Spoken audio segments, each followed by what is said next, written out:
on effective relationships and communication. Hope you're all having a good evening so far.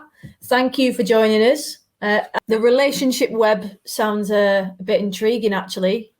Suey's going to talk us through that as we introduce that to you and just start to look at some of the relationships that we will have as coaches. And the more we start to think about the number of relationships that we have with the variety of different people, it does become quite complex. So Suey will introduce the relationship web later on.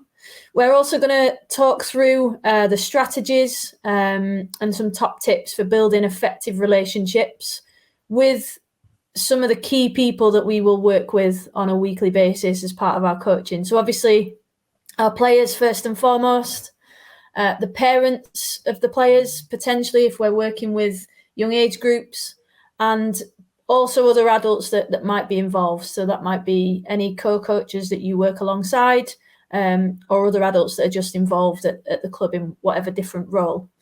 We're also, like I said, going to provide some top tips around some of the common challenges to effective relationships and communication as well. And we'll have a look at some of those common challenges towards the end of the evening.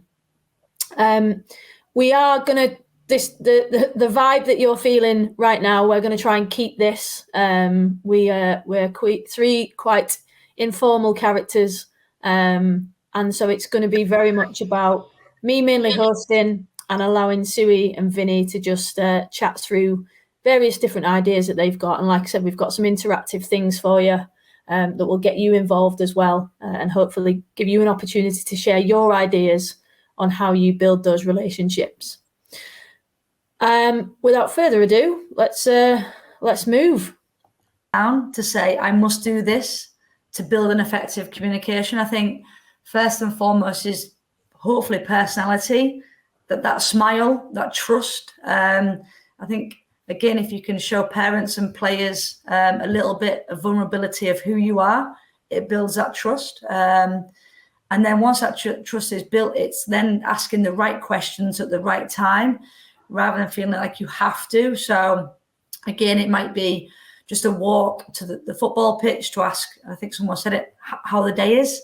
And it takes time to build those. So please don't finish this webinar and then all of a sudden go back to your players and ask them 5 questions about favourite food, what's the pet called, and how many brothers and sisters that they have.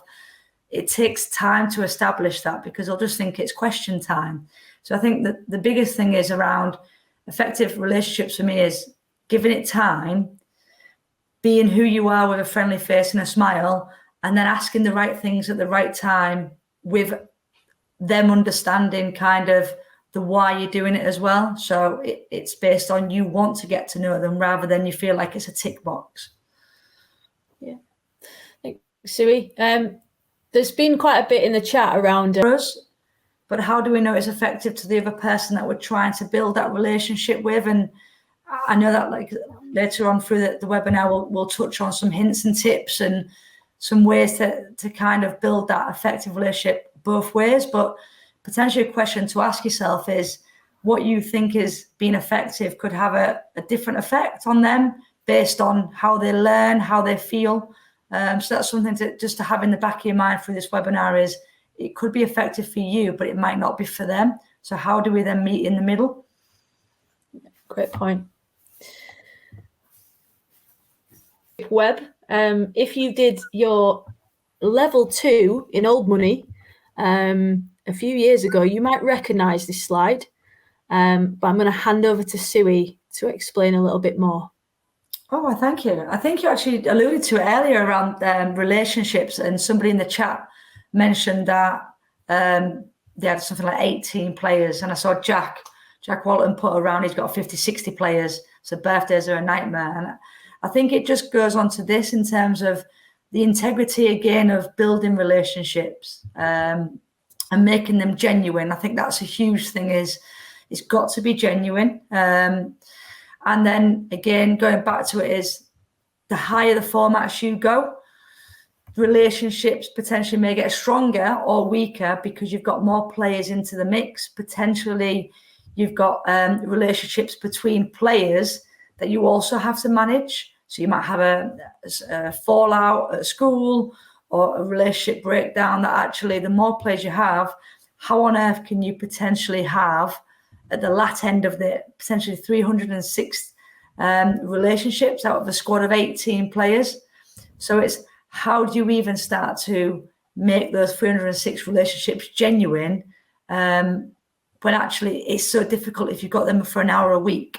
So I think it's a long-term journey. And if you're in it for the long run in terms of taking your team from under 7s to 16s, 18s, I think your relationships do naturally build. But it is something to kind of remember, is the more players you have, the more relationships and the more time it's going to take on you to build those.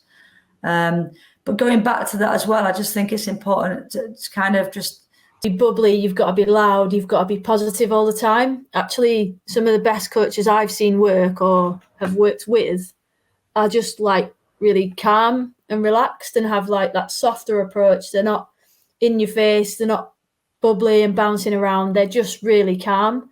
And I think certain players will respond really well to that calmness. And again, if you're working with another coach, it's often quite nice to have that mix.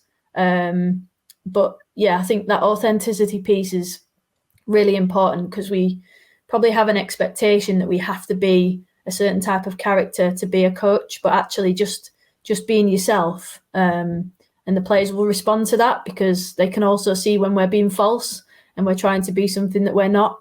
So let's just be ourselves. I've got a question coming in. I think I did answer it, but just to distinguish between the blue and images, icons, what have you, appear on the screen. And as with everything, just a little bit of an explanation. So this first one, we know the mantra around team, don't we? Together, everybody achieves more. TEAM. And so just a few top tips here in terms of my experiences. Try not to leave your parents metaphorically on the sideline.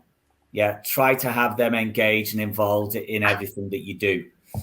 And that starts with my first point, which will appear now as Bex clicks away. Naturally, clear communication, and particularly around your club philosophy.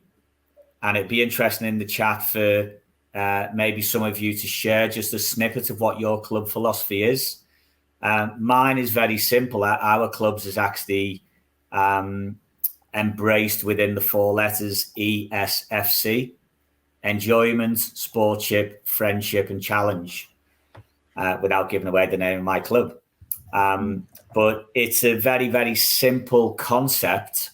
And as long as your parents are clear what those 4 words in this case means, then hopefully you can start to knit things together, not without a challenge. So that's my first bit, the club philosophy. My next bit is specific to match days and practice sessions. So you'll see the next little bit of font arriving on the screen. And, ask your parents to take responsibility and ownership for match day tasks, the setting up of everything that needs to be done, aside to the coaching. And I've got a really funny anecdote. We played just recently, and we actually had a slightly different time kickoff. So in short, the opposition had arrived at our venue actually before most of my parents, and it was just a field. There was nothing there. And the coach came up and said, "Are we at the right place?" I said, yeah. He said, "But there's no goals, there's no corner flags." I said, "It's okay, give it 10 minutes. And within 10, 15 minutes, my parents had arrived, the refreshments are set up, the respect barriers out. And hey, listen, these things take time, because we know that there'll be loads of parents out there who are so supportive, they want to be involved, and there'll be others that are less so. But I give my parents ownership for that and ask for a couple of volunteers to coordinate those tasks, if you like. And then the final one is the footy. So the footy piece, which is the bit that we all love most, try and ensure that your parents are aware of what your match day focus is. And that could be as simple as whatever you have on your tactic board, your whiteboard for the day, whatever your theme is that you're working on. maybe take a quick photograph and then send it through to the WhatsApp group just to say, this is what we're focusing on. So maybe on the drive home, rather than just talking to your son or daughter about they should have done this, they should have done that, ask them how have they done today around the focus that you've been working on for match day and maybe some previous practice sessions. So lots there in terms of that team building with your group of parents. Match day tasks. Someone had put in, I didn't see who it was, but they spoke about the parents, and especially if they're maybe the parent coach, the coaching from the parents actually starts either over breakfast on the morning of match day. It definitely starts in the car on the way to the game, and it definitely continues in the car after the game. So I think, as well as assigning those kind of tasks for them during the match, it might be just thinking about what do we want to get them talking about on the way home, and maybe giving them some prompts for those conversations to try and steer that conversation down a more positive route rather than potentially a negative one. Yeah, absolutely. And, let's have it real. We know that lots of people have said it around, look, football's the iceberg, the tip of the iceberg. They're there to play football. But the stuff that's underneath, you could almost have a quick buy-in. So again, coming back from summer holidays, you may have new players. You may have players that they haven't been seeing each other for 6 weeks. So again, that's potentially a really good way to start relationship building again. And it doesn't have to be about football. It can be fun games, invasion games, tag games, social games with the football, where it can be team building. So just think around that in terms of the coming back from the summer holidays. You might have new players. That's a real good way to build relationships, and for players to build relationships with each other again. We said around the league position. It's an interesting one. I know a lot of us do. I think someone put in, it's quite a timely point for doing this webinar. I've seen quite a lot of it on Twitter recently as well.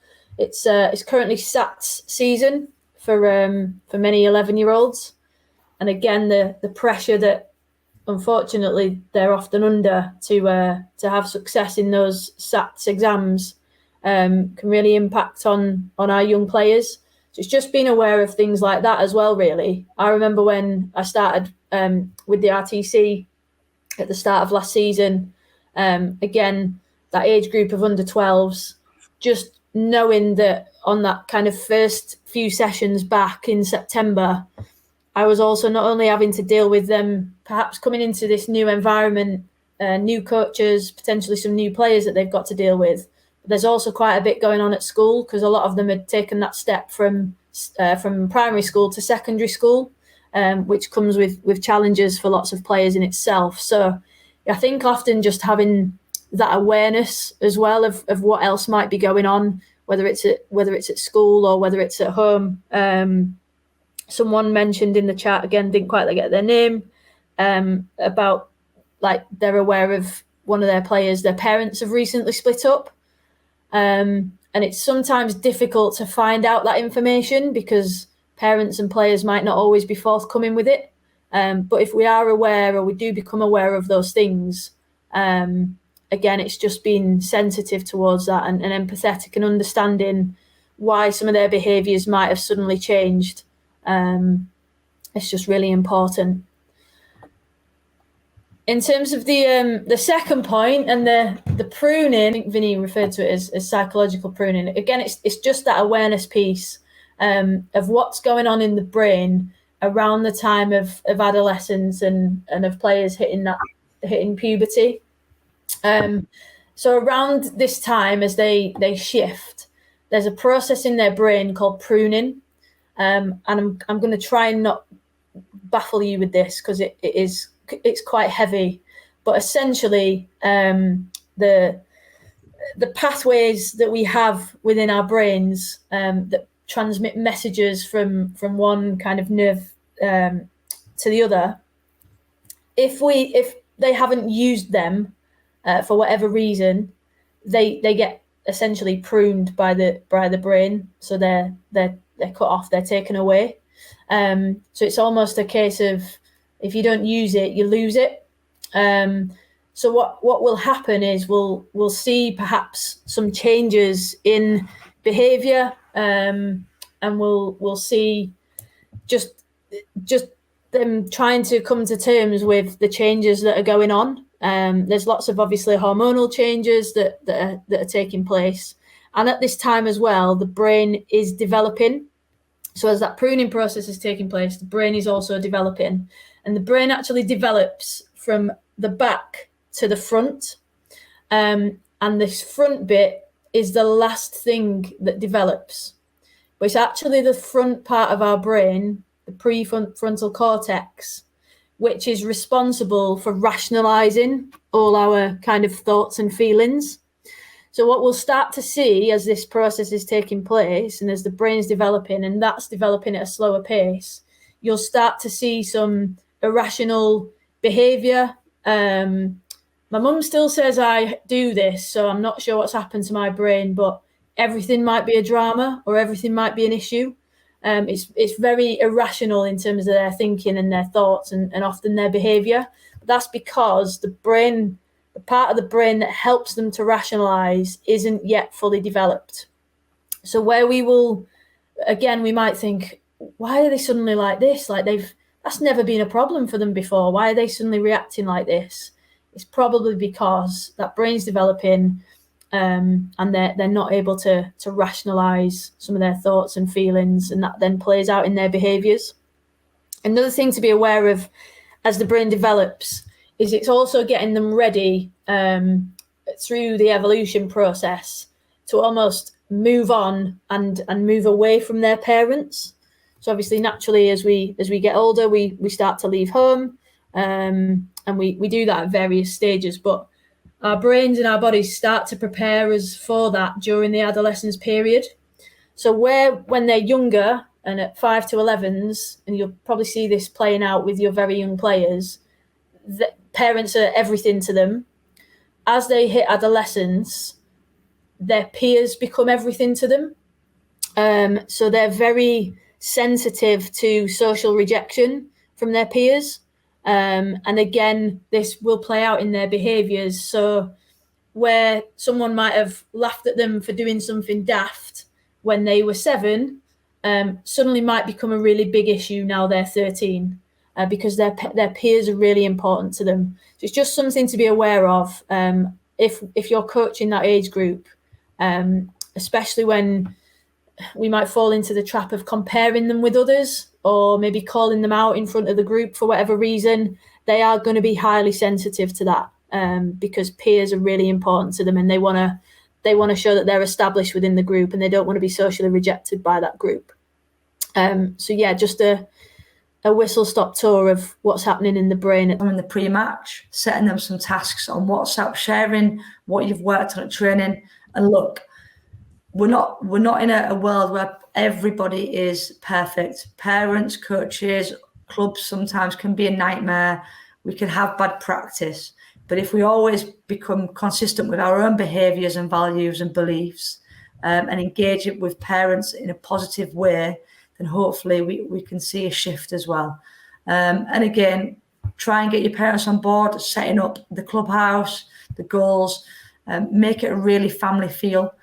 Because when I look back at when I first started coaching with those girls who are now 31 plus, they're my friends, they're parents, they've been married, they've got married, they've been there in my happiest times, in my darkest times. So actually, they'll become one of your best friends if they're not already, because football finds some of the best friends that we have for life. So continue building those relationships. It isn't easy, but you're on a webinar tonight, which means that you love the game and you want to try and help your players become the best humans that they can possibly be.